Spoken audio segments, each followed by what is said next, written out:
నమస్కారం city news తెలుగుకి స్వాగతం. ఈనాటి వార్తా విశేషాలు. విపత్తుల వేళ ఎన్డీఆర్ఎఫ్ సిబ్బందిని చూస్తే ప్రజలు నిశ్చింతగా ఉంటారని కేంద్ర హోంమంత్రి అమిత్ షా తెలిపారు.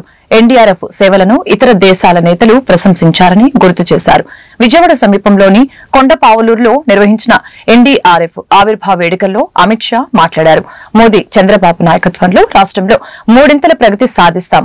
6 నెలల్లో ఏపీకి 3 లక్షల కోట్ల విలువైన సహకారం అందించాం. విశాఖ ఉక్కుకి 11,440 కోట్లు ప్రకటించాం. ఆంధ్రుల ఆత్మ గౌరవంతో ముడిపడిన విశాఖ స్టీల్ ప్లాంట్ ని ముందుకు తీసుకువెళ్తాం. హడ్కో ద్వారా అమరావతికి 27,000 కోట్ల సాయం అందిస్తున్నాం. 2028 లోపు ఏపీ మొత్తం పోలవరం ద్వారా నీళ్లు పారిస్తాం. విశాఖ రైల్వే జోన్ కి కూడా పట్టాలెక్కించామని అమిత్ షా తెలిపారు.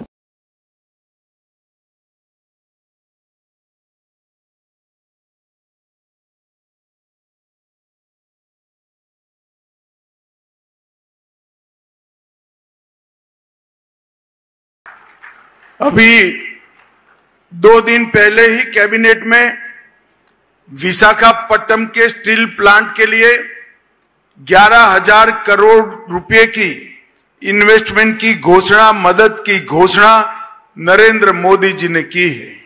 ఇంతకు ముందు 3 రోజుల క్రితమే కేబినెట్ లో తీసుకున్నటువంటి నిర్ణయం మాధ్యమంగా మన రాష్ట్రంలో ఉన్నటువంటి విశాఖ స్టీల్ ప్లాంట్ కి, వైజాగ్ స్టీల్ ప్లాంట్ కి 11,440 కోట్ల రూపాయల మేరకు సహాయాన్ని అంటే సపోర్ట్ ని ప్రకటించినటువంటి విషయం మనందరికీ తెలుసు. इसमें 11,000 करोड़ रुपए से ज्यादा महत्वपूर्ण ये है कि आंध्र का गौरव ऐसा विशाखापट्टनम स्टील प्लांट अब लंबे समय तक चलने वाला है, वो सुनिश्चित हो गया है. ఇక్కడ 11,000 కోట్ల రూపాయలు అనేది ప్రధానం కాదు.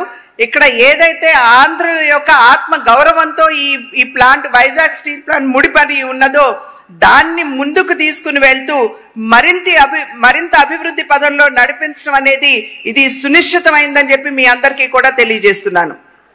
अमरावती राजधानी की जो कल्पना चंद्रबाबू जी ने की थी और मोदी जी ने जिसका भूमि पूजन किया था, वो पूरे अमरावती प्रोजेक्ट को एक प्रकार से दरकिनार किया था.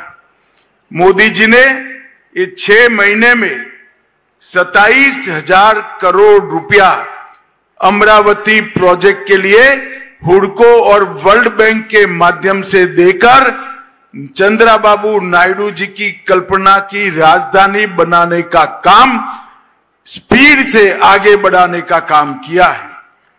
ఏదైతే అమరావతిని రాజధానిగా అప్పట్లో ముఖ్యమంత్రిగా ఉన్నటువంటి చంద్రబాబు నాయుడు గారు నిర్ణయం చేశారో అది గడిచిన 5 సంవత్సరాల కాలంలో ఏ విపత్తు వచ్చినా ఎన్డీఆర్ఎఫ్ మొదట ఉంటుందని సీఎం చంద్రబాబు అన్నారు. జపాన్, నేపాల్, తుర్కియోలో ప్రకృతి విపత్తులు వచ్చినప్పుడు సేవలు అందించిందని ఆయన గుర్తు చేశారు. రాష్ట్ర యంత్రాంగం పరిష్కరించలేని సమస్యల్ని ఎన్డీఆర్ఎఫ్ పరిష్కరించిందని చెప్పారు. విజయవాడ సమీపంలోని కొండపావులూరులో నిర్వహించిన ఎన్డీఆర్ఎఫ్ ఆవిర్భావ వేడుకల్లో ఆయన మాట్లాడారు. ఈ కార్యక్రమంలో కేంద్ర హోంమంత్రి అమిత్ షా, డిప్యూటీ సీఎం పవన్ కళ్యాణ్ తో కలిసి చంద్రబాబు పాల్గొన్నారు. ఎన్డీఆర్ఎఫ్ పెట్టాలని బైఫర్కేషన్ లో పెట్టడం, దాన్ని ఫాలో అప్ చేసినప్పుడు 2014లో ఎన్డీఏ ప్రభుత్వం ఆనాటి మంత్రి, హోమ్ మినిస్టర్ అయినటువంటి రాజ్నాథ్ సింగ్ గారి చేతుల మీదుగా ఫౌండేషన్ చేసుకున్నాం. అదే మరి national institute of disaster management campus కి అయితే 2018 అప్పటి ఉపరాష్ట్రపతి వెంకయ్యనాయుడు గారి చేతుల మీదుగా శంకుస్థాపన చేసుకున్నాం. ఈ రెంట్ కూడా దగ్గర మనం చూస్తే 50 ఎకరాల భూమి ఇచ్చాం. ఈరోజు పూర్తి క్యాంపస్ పూర్తి చేసి అమిత్ షా గారి చేతుల మీదుగా ఈరోజు ఫౌండేషన్ మళ్ళా ఇనాగరేషన్ చేసుకున్నాం. దీనికి మనస్ఫూర్తిగా కేంద్ర ప్రభుత్వాన్ని అభినందిస్తున్నాను. ఆ రోజు స్టార్ట్ చేసింది కేంద్ర ప్రభుత్వం, ఎన్డీఏ ప్రభుత్వం.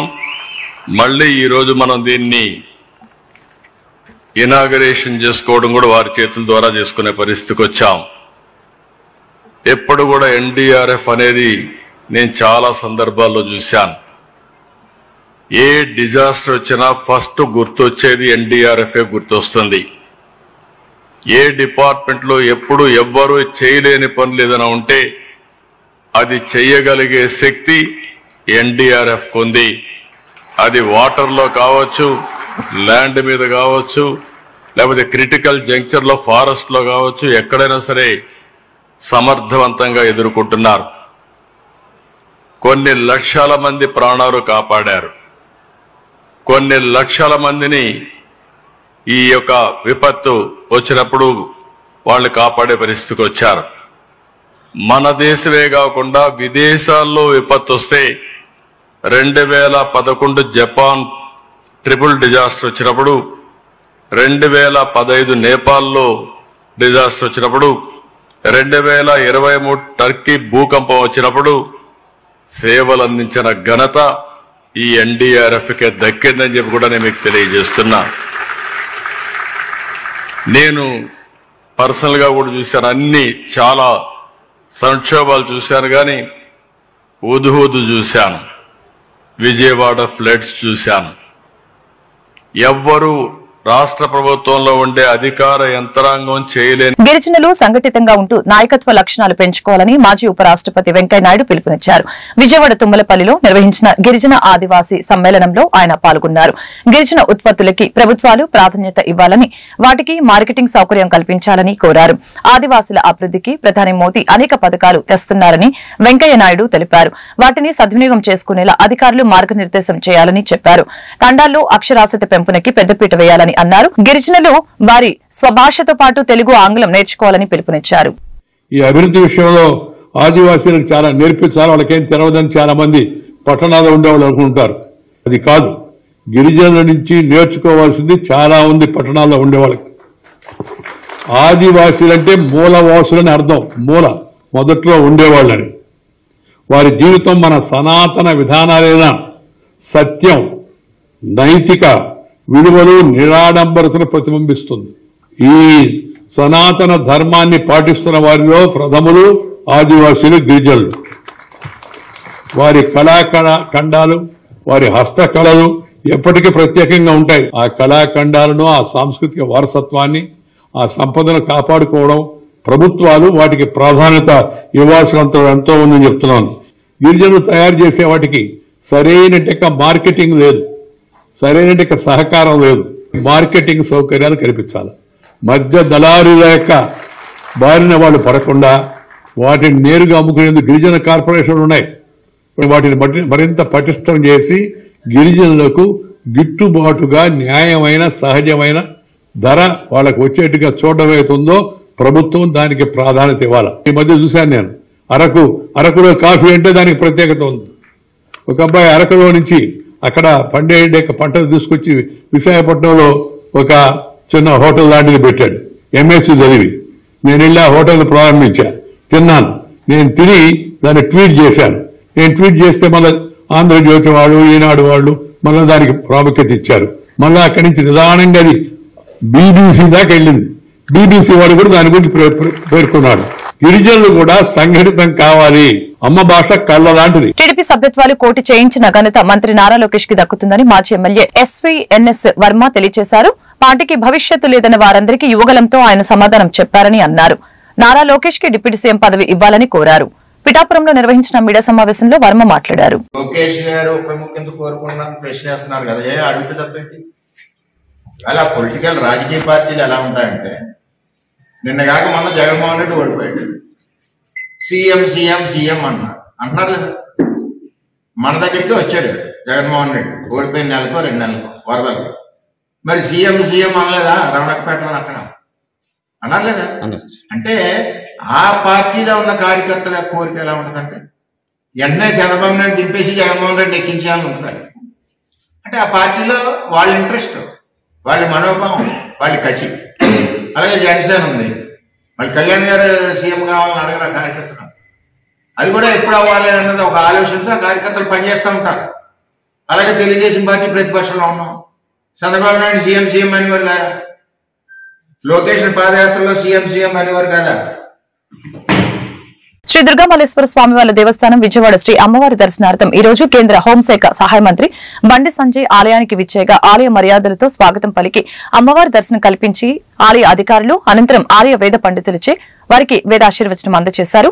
అమ్మవారి శేషవస్త్రం, ప్రసాదం, చిత్రపటం అందజేసిన ఆలయ అధికారులు.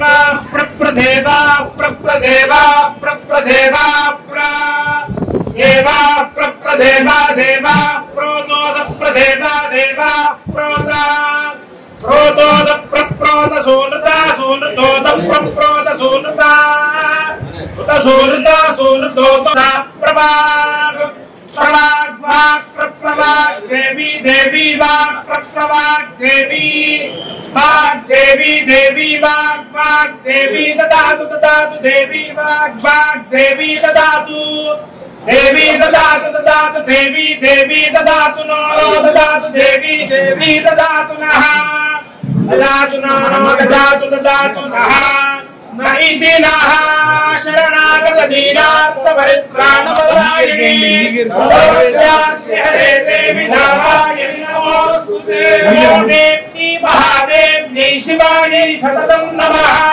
नमः प्रकृत्यै भद्रायै नियता प्रणतास्मदां शतमानं भवति आयुः पुरुषस्येन्द्रिय आयुष्येस्तु पुनर्दर्शन प्राप्तिरस्तु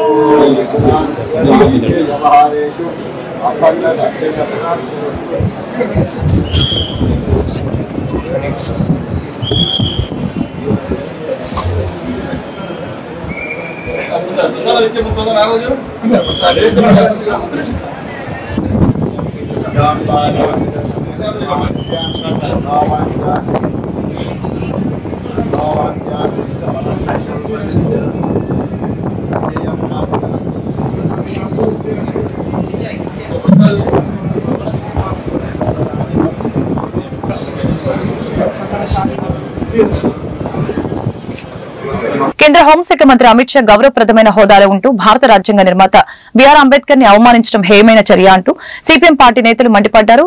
ఎన్టీఆర్ జిల్లా జగ్గైపేటలో ఆయన విజయవాడ పర్యటనను వ్యతిరేకిస్తూ సిపిఎం పార్టీ ఆధ్వర్యంలో ఎన్టీఆర్ కూడలిలో ఆదివారం నిరసన తెలుపుతూ ఆయన పర్యటనకి వ్యతిరేకంగా నినాదాలు చేశారు.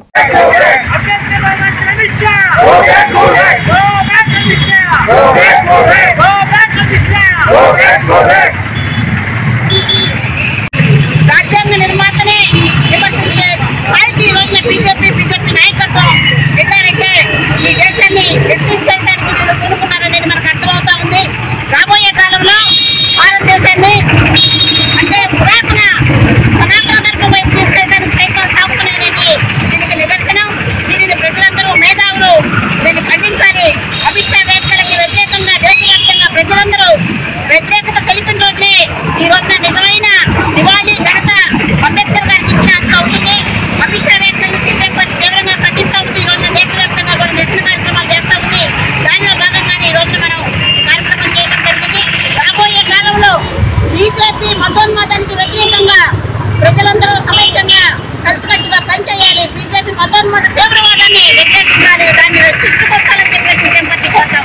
ఎన్టీఆర్ జిల్లా జగ్గైపేట వైఎస్సార్ కాంగ్రెస్ పార్టీ కార్యాలయంలో ఉచిత కరెంటుపై నియోజకవర్గ ఇన్ఛార్జి తన్నీరు నాగేశ్వరరావు మీడియాతో మాట్లాడారు. ఈ సందర్భంగా ఆయన మాట్లాడుతూ 9 గంటల ఉచిత విద్యుత్ 1 గంట తగ్గించి 8 గంటలకి కుదించి మరలా 1 గంట తగ్గించి 7 గంటలు మాత్రమే ఇస్తూ రైతుల్ని మోసం చేసిందని చెప్పారు. 9 గంటల కరెంటు ఉచిత కరెంటు ఇవ్వకపోతే రైతులు వేసుకునే పంట వరి, మొక్కజొన్న, మిర్చి ఎండిపోతాయని చెప్పారు. తప్పక రైతుల్ని దృష్టిలో పెట్టుకుని యథావిధిగా 9 గంటల ఉచిత కరెంటు ఇవ్వాలని ప్రభుత్వాన్ని డిమాండ్ చేయడం జరిగింది.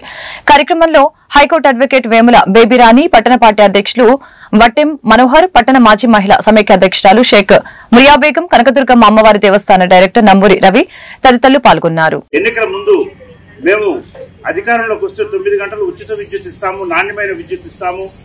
అలానే గతంలో మోటార్లు కాలిపోయాయి, అలా కాకుండా లో వోల్టేజ్ లేకుండా మరి నాణ్యమైన విద్యుత్ ఉదయం 8 గంటల నుంచి సాయంత్రం 5 గంటల వరకు ఇస్తామని చెప్పి నమ్మబలికి అధికారంలోకి వచ్చిన తర్వాత ఇవాళ చూస్తా ఉంటే కేవలం 5 నుంచి 6 గంటలు కూడా ఉచిత విద్యుత్ రైతులకు అందన పరిస్థితి. దీనికి కారణం పాలకులు చెబుతా ఉన్నారు, విద్యుత్ శాఖ మంత్రి అలానే ముఖ్యమంత్రి గారు చెబుతా ఉన్నారు. ఈ రోజున రాష్ట్రంలో ఉత్పత్తి తగ్గిపోయింది, సోలార్ ఉత్పత్తి తగ్గిపోయింది, విండ్ పవర్ ఉత్పత్తి తగ్గిపోయింది, అందువల్లనే మేము కుదించాం సమయం అని చెప్పి చెబుతా ఉన్నారు. 10 రోజుల క్రితమేమో 9 గంటలు కాదు 8 గంటలే ఇస్తామని చెప్పి గంట కుదించామని చెప్పారు. 3 రోజుల క్రితం ఇంకొక గంట కుదిస్తా ఉన్నాం అని చెప్పి వాళ్లే డిపార్ట్మెంట్ సబ్ స్టేషన్స్ మొత్తానికి కూడా మెసేజ్ పంపించారు. రైతులకు మీరు తెలియజేయండి. ఎన్టీఆర్ జిల్లా చందర్లపాడు మండలం ముప్పాల గ్రామంలో ఆస్తి కోసం మానవత్వం మరిచి జన్మనిచ్చిన కన్నతండ్రిపై కొడుకు శేఖర్ దాడి చేశాడు. పసుపులేటి వెంకటేశ్వర్లకి 4 కుమార్తెలు ఒక కొడుకున్నాడు. కుమారుణ్ణి గారాభంగా పెంచి పెద్ద చేసిన తల్లిదండ్రుల్ని కనికరం లేకుండా భార్య మాటలు విని ఆస్తి కోసం కర్రతో దాడి చేశాడు. సంక్రాంతి పండుగకి వచ్చిన కుమార్తెలపై దాడి యత్నం చేశాడు. సోదరి అని కూడా చూడకుండా కారం చల్లి మరీ కొట్టాడు. చెల్లెలు ఆరోపణ. అలాగే తండ్రి మాట్లాడుతూ నా పేరు మీద ఉన్న ఆస్తిపై కన్నేశాడు. తండ్రి పేరు మీద ఉన్న ఇల్లు ఆస్తిని తన పేరు మీదకి మార్చాలని ప్రతిరోజు వాదనకు దిగినట్లు తెలిపారు. నాయకులకు గ్రామ పెద్దలకు నా కొడుకు శేఖర్ మా జోలికి రాకుండా చూడవలసిందిగా కోరుతున్నట్లు తెలిపారు. నాకు 4 ఆడపిల్లలు ఒక్కడే మగపిల్లలు. నాకు ఇల్లు ఉంది సార్, ఇట్లా ముప్పాళ్ళలో ఇల్లు ఉంది. అయితే ఆ ఇల్లు నాకు దాచేయి, మీరేమన్నా కానీ నాకు సంబంధం లేదు, నా ఇల్లు నాకు ఖాయమంటున్నారు సార్. నా కొడుకు నన్ను నా భార్యని ఇబ్బంది పెడుతున్నారు సార్. చంపడానికి కూడా వెనకాట్లేదు సార్. భార్య భర్తలు ఇద్దరు కలిసి సార్. అతను క్రితంలో ఎక్కడో నందిగంలో ఉండి అద్దీంట్లో ఉండి పని చేసుకుంటా, నానా నేను అద్దీంట్లో ఉండలేను, పైన చిన్న రూప్ వేసుకుంటానంటే వేసుకోమన్నా సార్. పైన నా బిల్డింగ్ మీద ఈరోజు నాకు 10 లక్షలు అయినాయి. ఆ పైన వేసుకుంటే మీరిద్దరు వెళ్ళిపోండి, మీరు ఖాళీ చేసి వెళ్ళాలి అని చంపడానికి ప్రయత్నం చేస్తాను సార్. నన్ను నా భార్య అని తల పగల కొట్టాడు సార్ క్రితంలో. నేను ఇక్కడ లేను సార్, మైలవరంలో ఆర్టీసీ బస్ స్టాండ్ ఎదురుకుంటా బైక్ స్టాండ్లో వర్క్ చేస్తున్నాను సార్. నైట్ వర్క్ 3 నెలల బట్టి నేను లేని సమయం చూసి నా భార్యని కొంచెం చంపటానికి చూశాడు సార్. తలకాయ పగిలిపోయి ముప్పాల గ్రామం సార్. నా కొడుకు డాక్టర్ పెట్టి రాత్రి కొట్టాడు సార్ నన్ను. ఏడు ఇరిగిపోయింది సార్. ఓరు ఊడిపోయింది సార్. 2 కాలుది 7 పసుపుదేటి వెంకటేశ్వరరావు. నా కొడుకు పేరు పసుపుదేటి శేఖర్ బాబు. అతని భార్య పేరు నాగమణినా కృష్ణవేణి. కృష్ణవేణి ఆమె గారిది కంచెల, ఏడుగు దగ్గర కంచెల. కొత్తూరా పాతూరా? పాతూరు సార్. పాత కంచెల. రామిరెడ్డి అంట వాళ్ళు. మరి మిమ్మల్ని గోల్డ్ తీసేస్తే మీరు పోలీసులు చెప్పారా? లేదు సార్, కట్టించుకున్నప్పుడు పోలీసు వారు వచ్చారు సార్ అక్కడికి. ముప్పాల గ్రామం అండి. మా నాన్నగారి పేరు పసుపులేటి వెంకటేశ్వరరావు, మా అమ్మగారి పేరు పసుపులేటి లక్ష్మి, నా పేరు పసుపులేటి పద్మావతి. నన్ను గుంటూరు ఇచ్చారండి, అత్తగారు ఊరు గుంటూరు అనమాట. యాక్చువల్గా ఏంటంటే మా తమ్ముడు ఏదైతే మాకుంది ఇల్లు పసుపులేటి శేఖర్ బాబు, ఆయన భార్య రామ్ శెట్టి కృష్ణవేణి, ఈవిడ ఇద్దరు కలిసి ఏంటంటే రామ్ రెడ్డి కృష్ణవేణి, వీళ్ళిద్దరూ కలిసి ఏంటంటే మాకు ఒక ఇల్లు ఉంది. ఆ ఇల్లు కొద్దిగా పొలం ఉంది. ఆ పొలం కోసం ఏంటంటే ఆ పొలము ఇంటి కోసము మా నాన్న మా అమ్మని విపరీతంగా ఇబ్బంది పెడుతున్నారు, టార్చర్ పెడుతున్నారు. గత 3 నెలల నుంచి ఇంకా ఎక్కువ చేశారు. ఇది వరకు కన్నా గత 3 నెలల నుంచి ఇబ్బంది మీద ఇబ్బంది పెడుతున్నారు. మేము ఉద్యోగరీత్యా హైదరాబాద్ లో ఉంటాము. మా వారు నేను పిల్లలు హైదరాబాద్ లో ఉంటామండి. ప్రైవేట్ జాబ్స్ చేసుకుంటూ ఉంటాం అనమాట. ప్రతిసారి మాకు కూడా రావడానికి కుదరట్లేదు. ప్రతిసారి వీళ్ళని కొట్టినప్పుడల్లా స్టేషన్కి వెళ్ళడం, ఎఫ్ఐఆర్ అని చెప్తారు, తిరిగి వచ్చేస్తున్నారు. ఎఫ్ఐఆర్ అని చెప్తారు, తిరిగి వచ్చేస్తున్నారు. మాకు ఏమి రిజల్ట్ దొరకలేదు అందులో. నైట్ మేము మా అత్తగారు 1 వీక్ ఉండేసి మేము రిటర్న్ వచ్చాము. మా అమ్మని చూద్దామని చెప్పేసి ఆ నైట్ స్టే చేసి పొద్దున్నకి మేము వెళ్ళాలి. అలాంటి వాళ్ళని ఏం చేస్తున్నారంటే ఇద్దరు కలిసి బ్యూరో స్టేట్ జాయింట్ సెక్రటరీ అండి. నాకు గత నెల 24వ తారీఖు నుంచి ఈ కేసు అనేది నడుస్తుందండి. నాకు ఆల్రెడీ దీని మీద కంప్లైంట్ వచ్చింది. పసుపులేటి వెంకటేశ్వర గారు, పసుపులేటి లక్ష్మి అనేవారు పసుపులేటి శేఖర్ బాబు మీద కంప్లైంట్ ఇచ్చున్నారండి. సిపి గారి దగ్గర నుంచి ఆల్రెడీ చంద్రలపాడు పిఎస్ కి రిఫర్ చేశారండి. రిఫర్ చేశారు. అక్కడ ఆమె మీద దాడి జరిగితే అది మాత్రం ఎఫ్ఐఆర్ చేశారండి. మళ్ళీ నిన్న నైట్ మాత్రం దాడి జరిగిందండి. మళ్ళీ నైట్ మళ్ళీ నాకు వాళ్ళు ఫోన్ ద్వారా కంప్లైంట్ చేయడం జరిగిందండి. జరిగితే నేను ఆల్రెడీ వాళ్ళకి మీరు సారీ, మీరు కంగారు పడద్దు, డిపార్ట్మెంట్ వాళ్ళకి ఫోన్ చేయండి అని చెప్పి వాళ్ళకి ధైర్యం చెప్పడం జరిగిందండి. గతంలో కూడా ఇలా జరిగితే ఎస్ఐ గారితో మాట్లాడటం జరిగిందండి, సీసీ కెమెరాల గురించి, ఆస్తి గురించి. తర్వాత ఏసీపీ తిలక్ గారి దగ్గర కూడా వెళ్ళడం జరిగిందండి. సార్ అతను సీనియర్ సిటిజన్, మీరు ఏదో సర్ది చెప్పి బయటికి పంపించండి సార్ అంటే. కీర్తిశేషులు ప్రభావతి చలసాని చౌదరి రాయన్ జ్ఞాపకార్థంగా రోటరీ క్లబ్ ఆఫ్ గుడివాడ వారి సహకారంతో doctor Pinamaneni Siddhartha Medical College మరియు హాస్పిటల్ వారిచే ఉచితంగా మెడికల్ క్యాంపుని గుడివాడ ప్రభావతి గార్డెన్స్, కోతిబొమ్మ సెంటర్, పామూరు రోడ్లు ఉచితంగా మెడికల్ క్యాంపు నిర్వహించారు. ఈ యొక్క క్యాంపులో గుండె, నరములు, ఈసీజీ మరియు జనరల్ పరీక్షలు, మెదడు, వెన్నెముక, పెరాలసిస్ మొదలగు సమస్యలకి అనుభవజ్ఞులైన డాక్టర్చే వైద్య పరీక్షల్ని నిర్వహించడం జరిగింది. కార్యక్రమానికి గుడివాడ చుట్టుప్రక్కల గ్రామాల ప్రజలు పాల్గొని వైద్య పరీక్షలు చేయించుకున్నారు. Programme convener doctor C Suryachandrarao, Gullapalli Kiran Babu తదితరులు పర్యవేక్షించారు.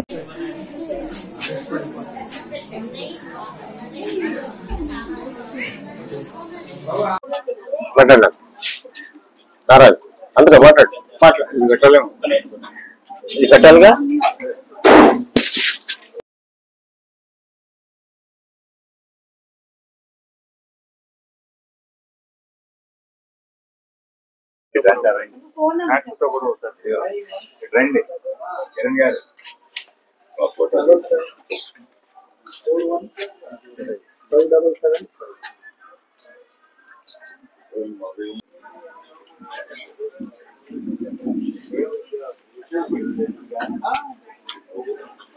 ఓకే, రోటరీ క్లబ్ ఆధ్వర్యాన మన తుప్పినేని పెరుమాళి గారి అమ్మాయి అయిన లలిత గారు సహాయార్థంగా, అంటే వాళ్ళ ఫాదర్ మదర్ యొక్క జ్ఞాపకార్థంగా మెడికల్ క్యాంప్ కాంటాక్ట్ చేస్తుంది.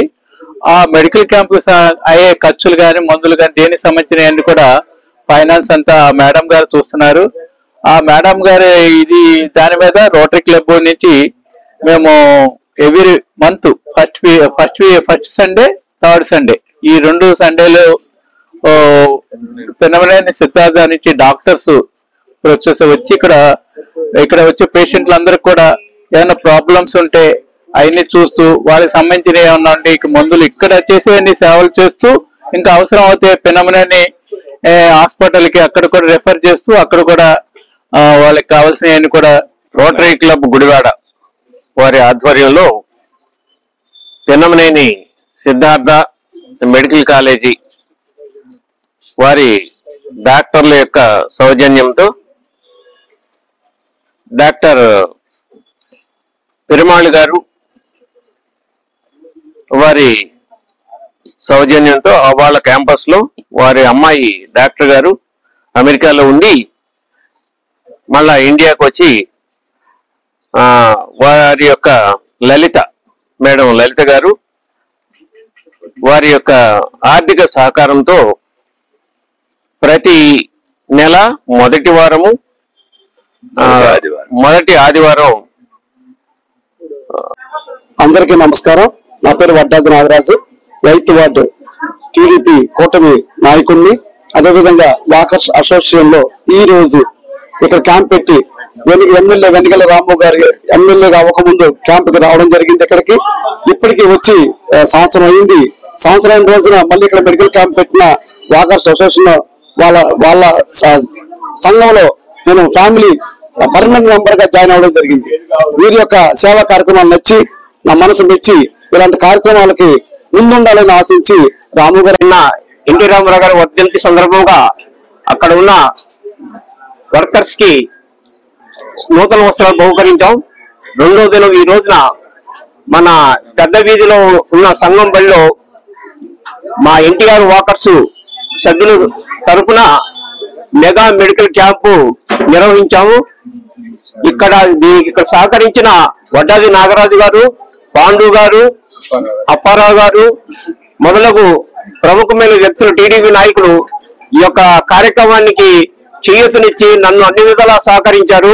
వారందరికీ ధన్యవాదాలు చెబుతూ ఈ విధంగా మా యొక్క వాకర్స్ క్లబ్ సర్వేజన సుఖభవంతు. ఈ రోజు మా ఎన్టీఆర్ స్టేడియం వాకర్స్ క్లబ్ ఆధ్వర్యంలో సంఘం బడియందు పెద్ద వీధిలో ఉచిత మెగా మెడికల్ క్యాంప్ నిర్వహిస్తున్నాం. దీనికి Manipal super speciality hospital Vijayawada వారి వైద్య బృందం నుంచి ఉచితంగా బీపీ, షుగర్, గుండె పరీక్షలైన ఈసీజీ, టుడి ఎకో మరియు కంటి పరీక్షలు నిర్వహించి అవసరమైన వారికి ఉచితంగా మందులు పంపిణీ చేస్తున్నాం. మరియు రాయితీ పోను కేవలం 300 రూపాయలకే నాణ్యమైన మన్నికైన కలజోళ్లు కూడా పంపిణీ చేయబడుతున్నాయి. ఈ సదవకాశాన్ని గుడివాడ 7వ వార్డు, 8వ వార్డు, 6వ వార్డు, 9వ వార్డు ప్రజలందరూ కూడా సద్వినియోగపరచుకోవాల్సిందిగా విజ్ఞప్తి చేస్తున్నాం.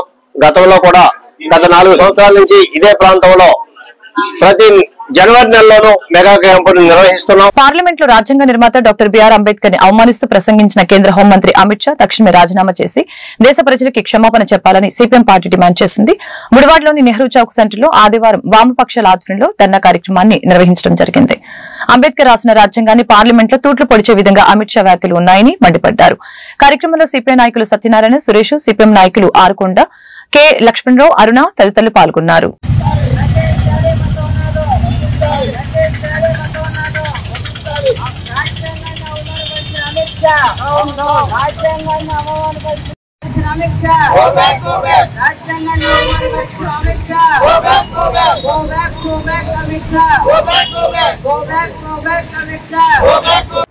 డెబ్బై సంవత్సరాల రాజ్యాంగం రాసిన సందర్భంలో పార్లమెంట్లో చర్చ సందర్భంలో అమిత్ షా పదే పదే అంబేద్కర్ని తలుస్తూ ఉంటారు. అంబేద్కర్ని తలిసే బదులు దేవుని తలిస్తే పుణ్యం వస్తుందనే పద్ధతిలో ఆ రోజు పార్లమెంట్లో అమిత్ షా గారు మాట్లాడటం జరిగింది. దీనికి అమిత్ షా గారు ఏదో వేగ్గా మాట్లాడింది కాదు, కావాలనే అమిత్ షా గారు ఈరోజు హిందూ రాజ్యాంగాన్ని లేకపోతే హిందూ మతోన్మాదాన్ని ఈ దేశ ప్రజల మీద రుద్దాలి అనే ఉద్దేశంతోనే ఆయన పార్లమెంట్లో మాట్లాడడం జరిగింది. దానికి దేశవ్యాప్తంగా నిరసన కార్యక్రమాలు జరిగినాయి. కానీ మన రాష్ట్రంలో ఉన్న అధికార పార్టీ కానీ ప్రతిపక్ష పార్టీ కానీ అమిత్ షా వ్యాఖ్యల్ని ఖండించడం కానీ ఏమీ చేయలే. ఈరోజు అమిత్ షా గారు ఆంధ్ర రాష్ట్రంలో గన్నవరం ప్రాంతంలో పర్యటనలో ఉన్నారు. కాబట్టి ఈరోజు రాష్ట్ర వ్యాప్తంగా వామపక్ష పార్టీలు 7 వామపక్ష పార్టీలు అది రాష్ట్రంలో ఈరోజు అమిత్ షా గారు ఆంధ్ర రాష్ట్రంలో పర్యటనకు వచ్చున్నారు. కాబట్టి నిరసన తెలియజేయమని పిలిపించడం జరిగింది. అందులో భాగంగానే ఈరోజు గుడివాడ పట్టణంలో నెహ్రూ చౌక్ లో ఈ నిరసన కార్యక్రమాన్ని చేయడం జరుగుతూ ఉంది.